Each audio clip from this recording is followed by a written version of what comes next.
In this video, we're going to go over how to graph linear inequalities.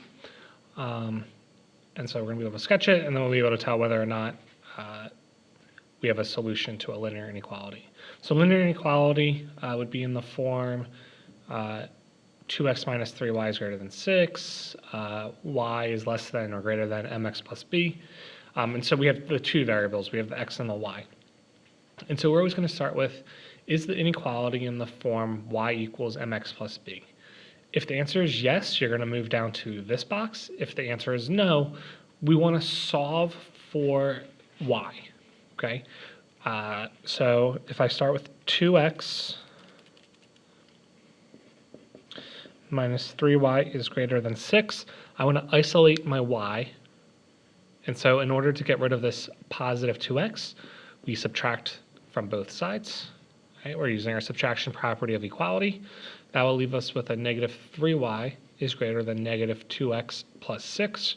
Remember, we cannot combine 6 and negative 2x.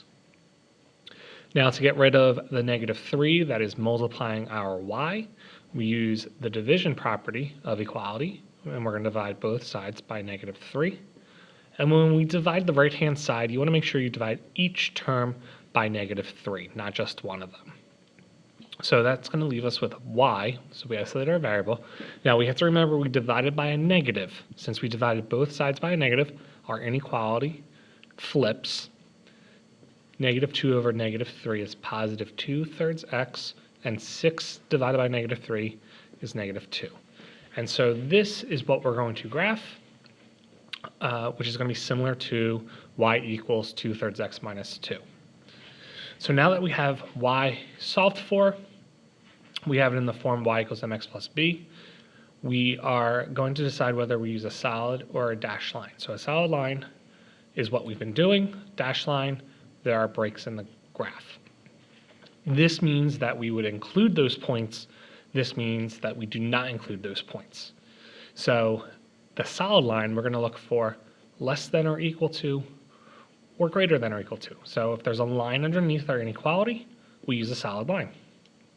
Our dashed lines will become from our less than or our greater than symbols. So in this example, we don't have a less than or equal to, we only have less than, so I know I'm going to use a dashed line.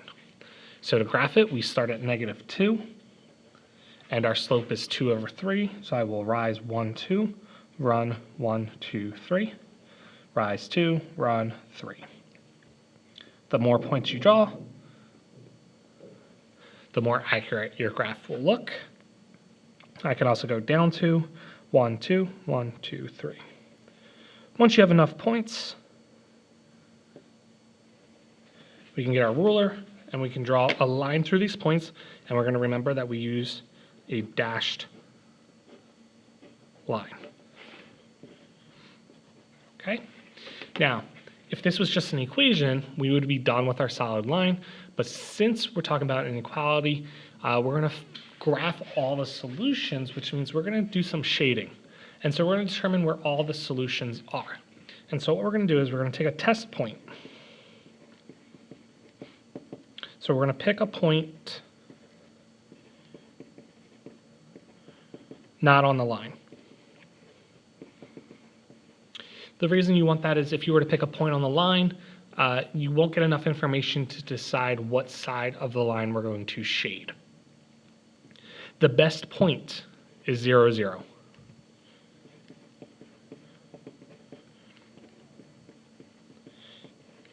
So the reason we want to pick 0, 0 is because 0 is an easy number to multiply with and to add with. So what we're going to do is we're going to take 0, 0, and we're going to plug it in for our y and our x. So when I plug it in, I would get 0 is less than 2/3 times 0 minus 2. So if this is true, that's where all my solutions are going to be, on that side of the line. If this is false, I'm going to go to the other side of the line and shade that region.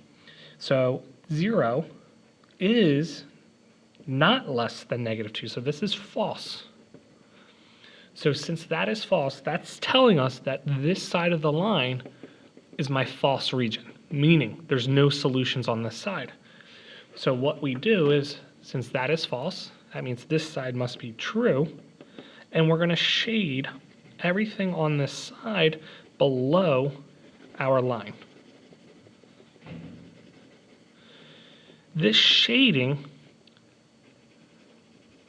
tells us all of our solutions are in this region of our graph. And what that does for us is if we were to ask whether or not something is a solution, so if I take this point right here and say, is this a solution? You can immediately say, yes, it's a solution because it's in the shaded region. Or if I took this point here, this would not be a solution because it's not in the shaded region. So that's why we really want to get understand, like, what does the shaded region mean? The shaded region is all of our possibilities for true statements if we plug in those points. So that's how we use, that's how we graph linear inequalities.